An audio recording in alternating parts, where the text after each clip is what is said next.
Donc ce soir-là, je me rappelle plus exactement de quand c'était.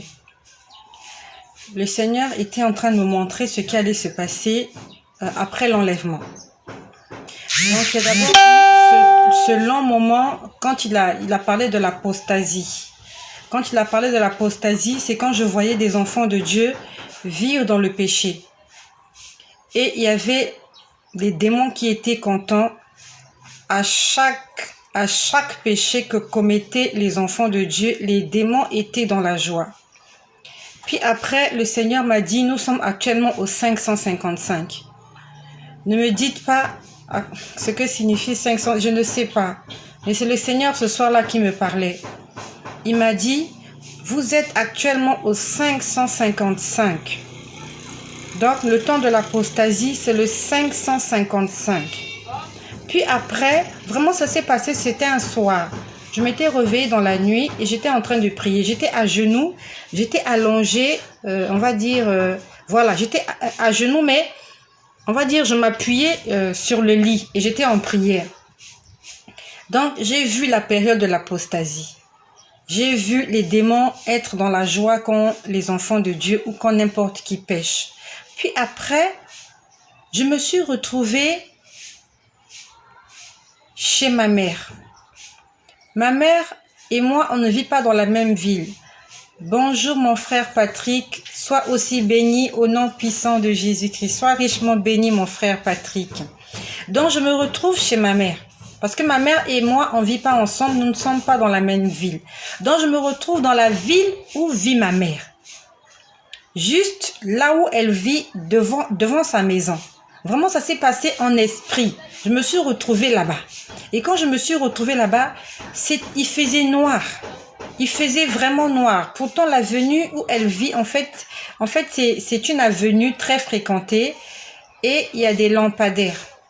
Mais ce jour-là, j'ai vu qu'il faisait noir. Il y avait à peine quelques lumières allumées.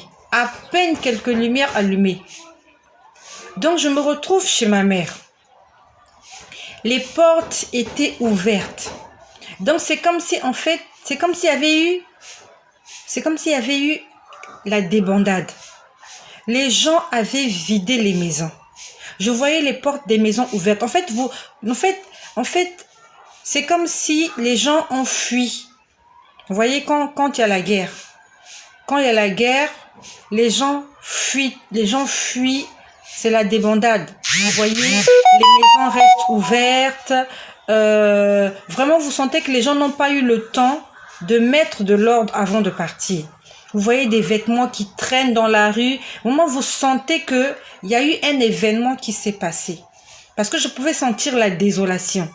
Non seulement que on était trempés dans le noir. Il faisait vraiment noir. Donc on va dire que c'est comme si on avait allumé expressément certaines ampoules pour que je puisse voir ce qui se passait. Mais je sentais qu'il y avait eu la désolation. Les rues étaient désertes. Quand je dis déserte, il n'y avait pas de véhicule. Vous voyez vraiment, en fait, vous sentez la désolation. C'est comme s'il y a eu un tremblement de terre. Donc la maison de ma mère était ouverte. Chez les voisins, c'était ouvert. Il y avait des choses par-ci, par-là. Donc vraiment, vous sentez que les gens ont été pris par surprise. Et j'étais là en train de regarder la maison de ma mère et en train d'essayer de comprendre ce qui s'est passé. Mais j'étais consciente qu'il n'y avait plus personne. Parce que s'il y avait des gens, j'allais sentir la présence des gens. Juste même par des bruits. C'était calme. C'était calme. Les portes étaient ouvertes. Il y avait eu la débandade, les gens avaient fui. Donc je suis là, je regarde la maison de ma mère en essayant de comprendre ce qui s'est passé. Je vois un être. Vraiment, il était bizarre.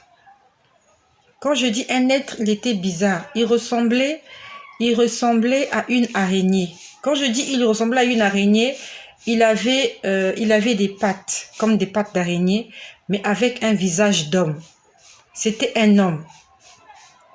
Et je le vois avancer comme ça, comme une araignée. Je le regardais et il est allé vers la poubelle. il y avait un grand bac à ordures, non loin de là. Et j'ai vu cet être-là entrer dans le bac à ordures, il cherchait quelque chose. Je ne sais pas ce qu'il cherchait. Il cherchait quelque chose et je le regardais.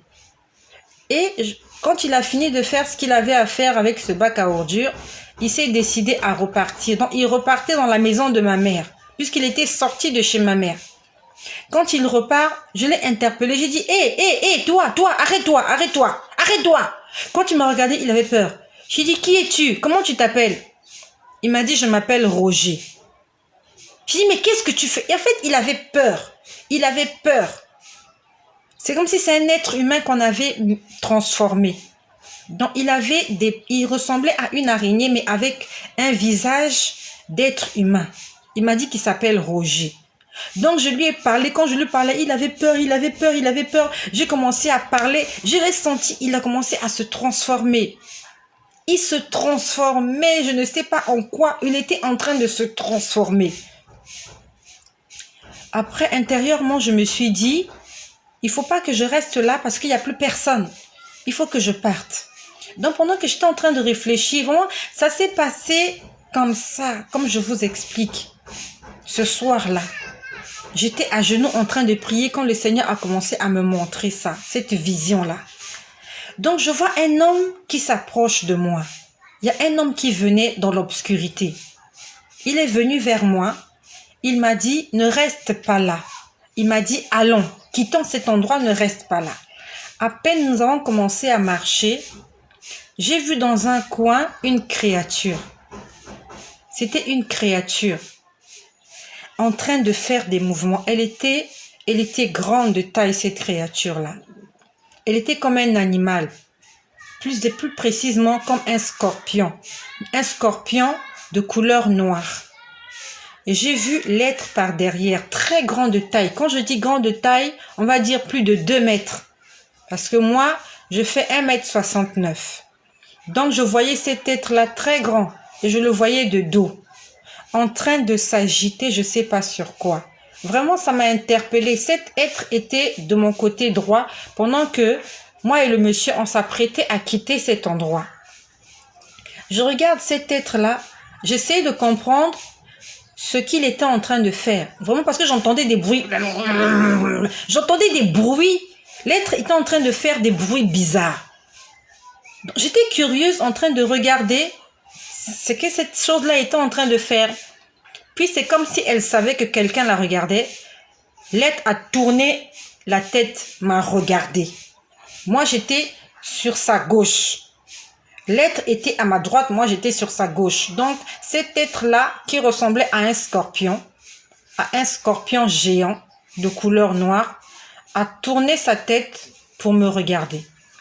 Et quand cet être m'a regardé, en fait, son visage avait l'aspect d'une femme. Elle avait l'aspect d'une femme. Quand je dis une femme, c'était un visage de femme. Et avec de longs cheveux. Mais ce n'était pas des cheveux. À la place des cheveux, c'était des serpents qu'il y avait sur sa tête. Parce que quand elle s'est retournée, cette créature-là, j'ai vu un visage de femme, un visage méchant, avec des tresses, beaucoup de tresses. Mais ce n'était pas des tresses, c'était des serpents. Et ces serpents étaient en train de bouger. Les serpents étaient en train de bouger. L'être en question m'a regardé. Les serpents sur sa tête bougeaient. Il y avait, je prends l'exemple, moi par exemple, les cheveux que j'ai là, donc à la place des mèches que vous voyez, pour elle, c'était plusieurs serpents. C'est un exemple que je prends. Donc, c'était pas des cheveux comme moi, comme ça, qui sont tressés. Pour elle, c'était des serpents. Comme là, je prends, il y avait un serpent, 2 serpents, ainsi de suite. Pour elle, c'était des serpents sur toute sa tête. Toute sa tête était couverte de serpents de couleur noire. Et les serpents étaient en train de gesticuler. Elle m'a regardé. Lorsqu'elle m'a regardé, de son côté, c'est comme si elle avait des tentacules. Elle a sorti une tentacule. La tentacule s'est allongée. Quand je parle de tentacule, c'est comme la pieuvre. Pour ceux qui connaissent la pieuvre, si tu ne connais pas la pieuvre, va sur Internet, tape pieuvre, tu vas voir que la pieuvre n'a pas de pattes. Mais la pieuvre a plusieurs tentacules. Ce sont comme des pattes, mais pour elle, on appelle ça des tentacules. Donc, ce grand scorpion géant, qui avait un aspect féminin, un visage féminin, avec des serpents à la place des cheveux. De son côté, elle me regardait du côté gauche. Donc, de son côté gauche, elle sort une tentacule. C'était comme une longue main. Mais au bout de la main, il y avait des pinces. C'est pour ça que je vous ai dit qu'elle ressemblait à un scorpion. Elle avait des pinces. Donc, la tentacule s'est allongée. C'est devenu très lent. Elle est venue me saisir sur mon côté droit. Elle m'a saisi avec sa tentacule alors qu'elle était très loin de moi. Quand elle m'a saisi, elle essayait de m'attirer vers elle. Et à ce moment-là, je me rends compte qu'elle avait entre ses griffes, on va le dire comme ça, qu'il y avait un homme. Je ne sais pas qu'est-ce qu'elle était en train de faire avec cet homme. Est-ce qu'elle était en train de torturer cet homme? Est-ce qu'elle était en train de le manger? Mais j'ai vu qu'elle avait entrelacé un homme. Et l'homme en question ne bougeait pas. Donc je ne sais pas qui était cet homme. Je ne sais pas. Je ne l'ai pas entendu crier. Je ne l'ai pas vu bouger. Mais j'ai compris. En fait, j'ai vu qu'elle avait saisi un homme. Quand j'entendais ces bruits bizarres qu'elle faisait ce bruit-là sur cet homme-là.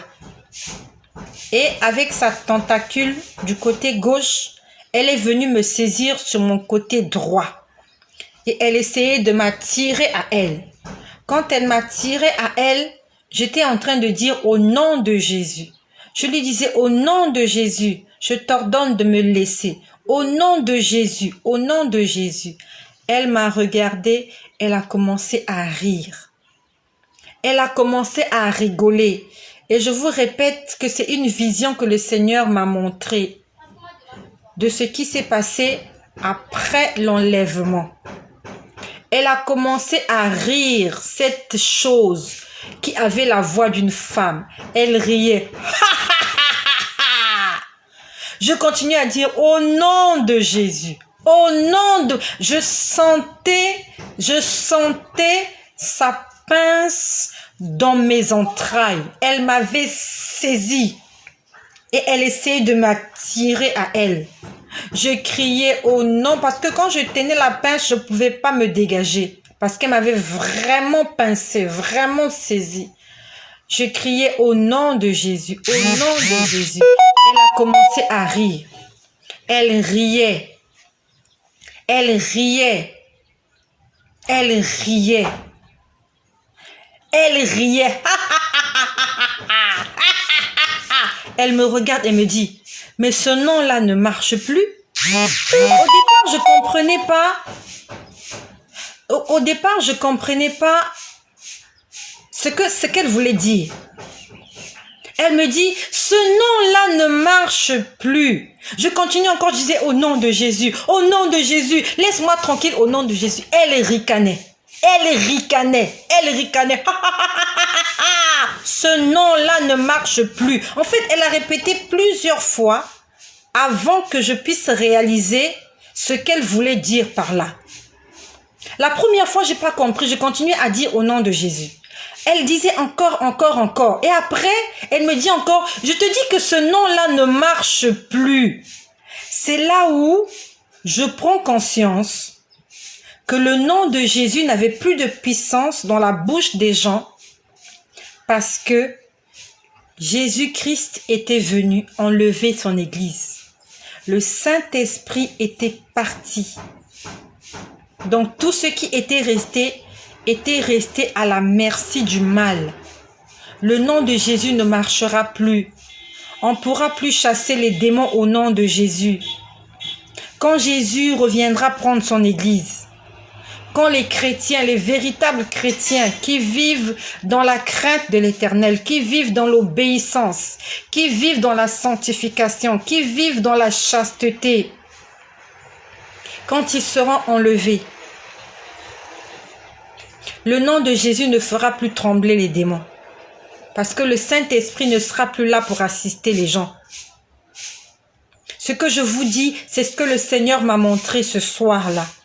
Je disais au nom de Jésus à cette créature. Elle ressemblait à un scorpion géant de couleur noire.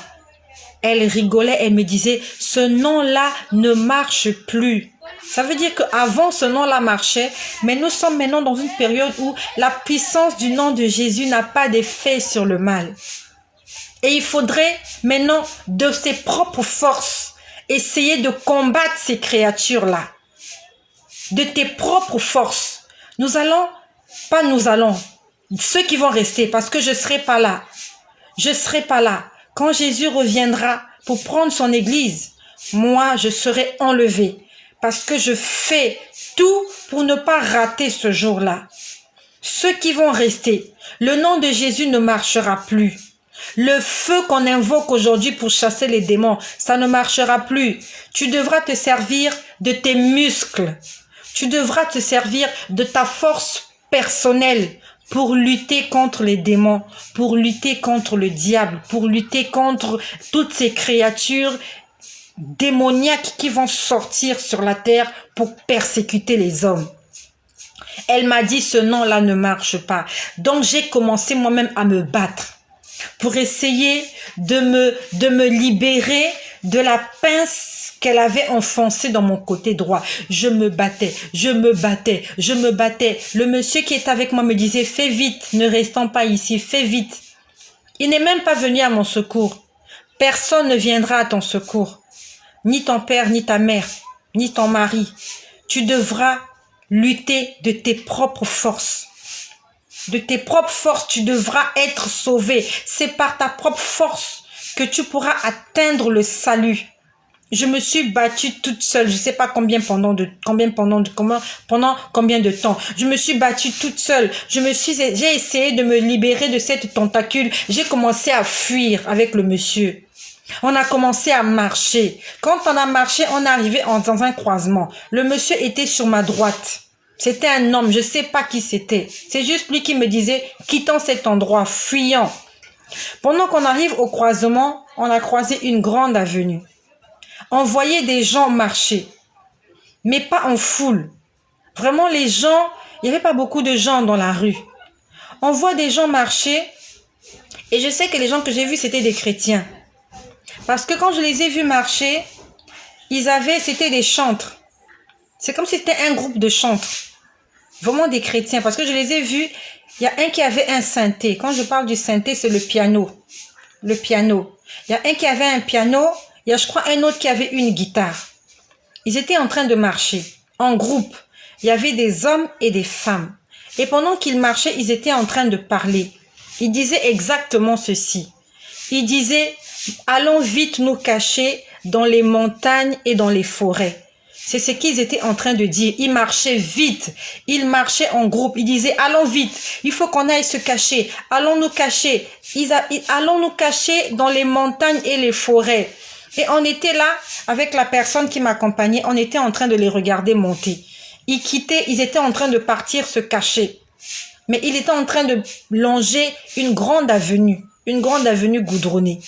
Puis après, j'ai vu une voiture. C'est la seule voiture que j'ai vue. Une voiture est venue à vive allure. Quand la voiture est venue, en fait, lorsque la voiture passait, tout le monde essayait de s'agripper à cette voiture parce que les voitures ne circulaient plus. Les gens étaient à pied. Je ne sais pas pourquoi, mais les gens étaient à pied. Il faisait nuit obscure. Il y avait à peine quelques lueurs qui me permettaient de voir ce qui se passait. Donc la voiture est passée. Tout le monde a essayé de s'agripper à la voiture. Il y avait tellement de gens que la voiture n'avançait plus. La voiture n'avançait plus parce qu'il y avait trop de gens qui s'étaient agrippés sur la voiture. La voiture est restée là stationnée. Et les gens commençaient à descendre pour marcher. La personne qui était à côté de moi m'a dit, ne restons pas là, nous aussi marchons. Il faut qu'on puisse marcher, aller se cacher dans les montagnes et dans les forêts. On a commencé à marcher, mais vraiment, tout le long de la rue, il y avait des créatures diaboliques. Il fallait les éviter. Il fallait vraiment les éviter. C'est-à-dire que quand vous le voyez, vous fuyez. En fait, ils essayent de vous attraper. Il fallait fuir. Si tu ne fuis pas, on t'attrape. Et quand on t'attrape, je ne sais pas qu'est-ce qu'on va te faire. Les gens étaient en train de skiver les créatures diaboliques qui étaient sorties après le retour de Jésus. Ils sont sortis sur la terre pour persécuter, pour faire souffrir les hommes. Donc on marchait vite.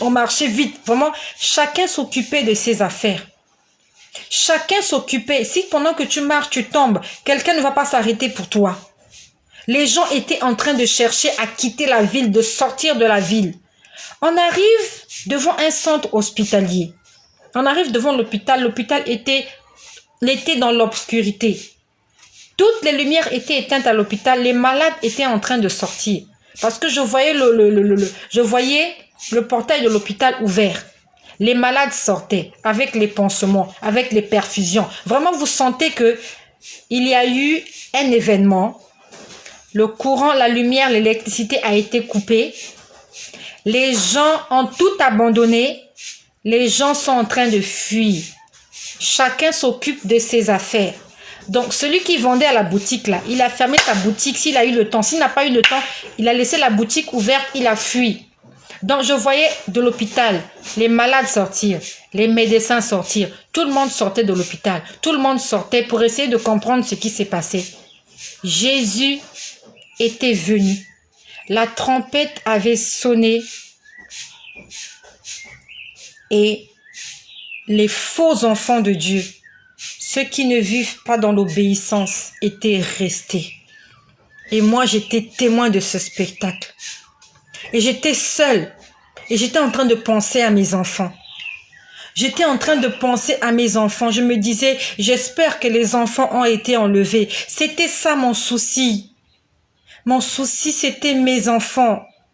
Je me disais, j'espère que mes enfants étaient enlevés. Je ne sais pas là où étaient les enfants. Je me suis retrouvée seule dans cet endroit.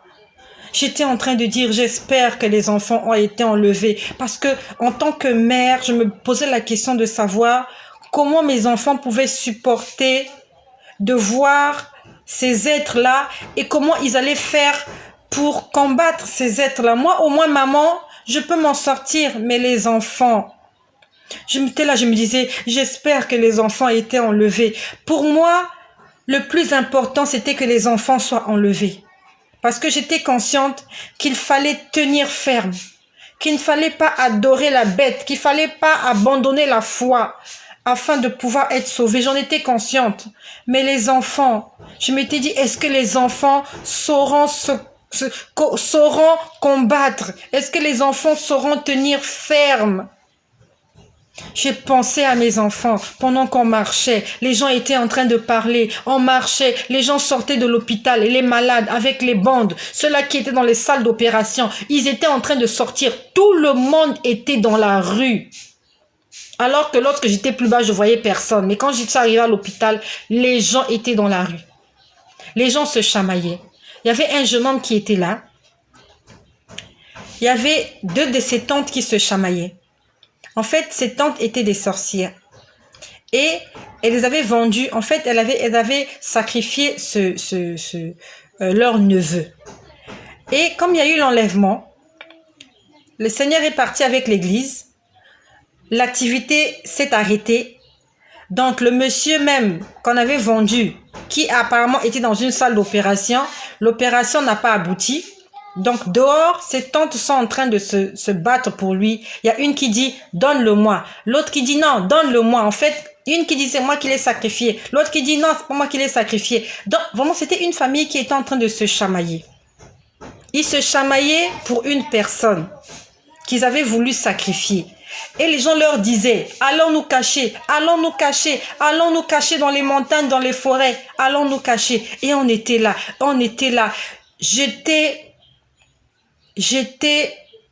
ça m'avait dépassé. Je me posais la question de savoir pourquoi je suis restée. Je me demandais, l'enlèvement est arrivé, je ne me suis même pas rendu compte. Est-ce que la trompette avait sonné? Je n'avais pas entendu la trompette sonner.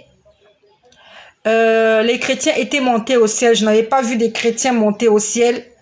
Juste que je me suis retrouvée toute seule, dans un environnement où il y avait la désolation, où les gens fuyaient, où il y avait des créatures dans les rues, des créatures diaboliques. Je marchais, j'étais en train de penser à mes enfants et me poser la question de savoir pourquoi je suis restée. Parce que je savais qu'il fallait que je puisse maintenir ferme ma foi afin de ne pas être livrée à ces créatures diaboliques et de ne pas recevoir la marque de la bête. Toi qui m'écoutes, je ne sais pas quand est-ce que Jésus reviendra, mais il m'a dit qu'il est déjà en route. Il m'a dit que ça ne va plus tarder. Il m'a dit il a dit qu'il reste juste un événement. Je ne sais pas quel est cet événement-là. Il m'a dit, je suis à un pas de venir. C'est ce qu'il m'a dit. Je suis à un pas de venir. Il m'a dit qu'il reste juste un événement que nous devons vivre sur cette terre. Mais avant qu'on ne vive cet événement, il y aura la désolation. La situation du monde va s'empirer. Des gens vont mourir par milliers, tous les jours, chaque seconde, chaque minute. Le monde des ténèbres est en effervescence.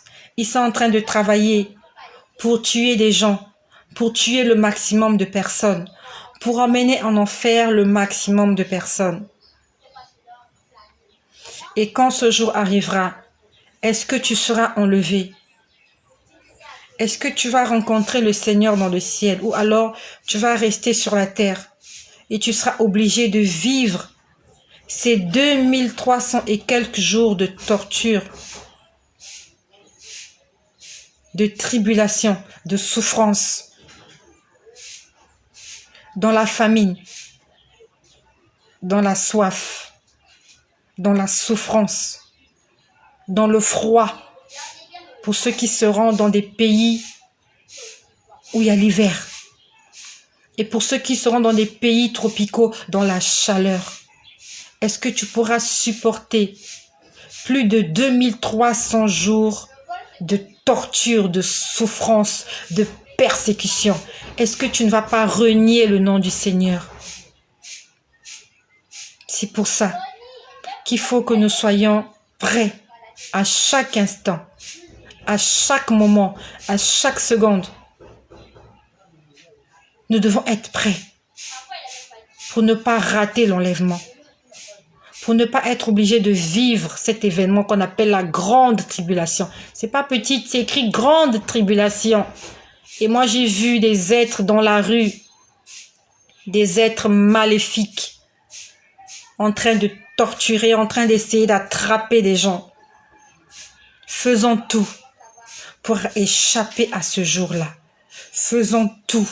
Marchons dans l'obéissance. Si tu n'as jamais donné ta vie à Jésus, donne ta vie à Jésus. Si tu ne t'es jamais confessé, il faut que tu commences à te confesser et prendre la décision de marcher dans l'obéissance, de marcher en droiture avec le Seigneur. Si tu sais pas prier, je te prie de m'écrire. Nous allons ensemble prier. Nous allons faire une prière de repentance. Nous allons accepter Jésus-Christ comme Seigneur et Sauveur. Et nous allons prendre la décision de lui obéir, de marcher dans ses voies, quelles que soient les épreuves, avant qu'il ne vienne. N'attends pas l'épreuve après le retour de Jésus. Supporte les épreuves avant que Jésus ne revienne. Parce que après, ça sera difficile. On ne pourra plus chasser les démons au nom de Jésus. On ne pourra plus guérir les malades. On ne pourra plus faire des miracles. C'est la foi que nous avons reçue qui devrait nous accompagner.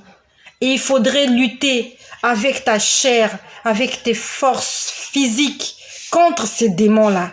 Est-ce que tu pourras résister en face d'un démon de 2 mètres, de 3 mètres qui va t'attraper, qui va t'arracher les cheveux, qui va t'arracher les dents, qui va te déchirer la peau, qui va te passer au barbecue, qui va abuser de toi, qui va t'arracher les yeux, qui va te démembrer, qui va te couper petit à petit. Ils vont faire de nous tout ce qu'ils voudront. Aujourd'hui, ils sont limités parce que nous avons le Saint-Esprit, parce que nous avons le nom de Jésus, parce que nous avons le sang de Jésus. Quand Jésus viendra prendre ceux-là qui lui appartiennent, Nous serons, pas nous. Ceux qui vont rester seront à la merci du diable. Et tu auras un choix à faire. Ou accepter de te prosterner devant le diable et d'être condamné à perpétuité, ou alors de continuer à t'accrocher à ta foi chrétienne et de supporter la torture, la souffrance, la persécution, le viol, le manque, la soif, la faim, la chaleur, le froid.